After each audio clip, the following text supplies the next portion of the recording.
mag-aalay mula sa non-government organizations, Pasig Masonic Lodge 409, Silangan Masonic Lodge 19, Knights of Columbus Pasig, Knights of Rizal, Samahang Pangkasaysayan ng Pasig, Kabataang Tambuli ng Pasig, Tambuli ng Mamamayan ng Pasig, Girl Scout at Boy Scout of the Philippines Pasig Chapter at Praxis.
Maraming salamat po sa mga nag-alay ng Bulacan.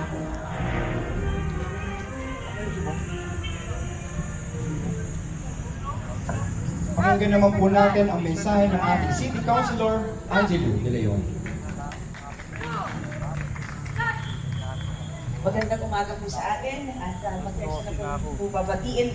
Hindi ko na po babatiin lahat po tayong nandito pero maraming salamat po sa inyong pagpunta. At itong celebration po natin ng 127th Philippine Independence Day, 127 taon ngayong araw, hindi lang natin inaalala ang ating kasaysayan. Pinapahalagahan din po natin ito, ang mga sakripisyo ng ating mga bayani, ang ating kalayaan. Kalayaan na magsalita, mangarap at maglingkod.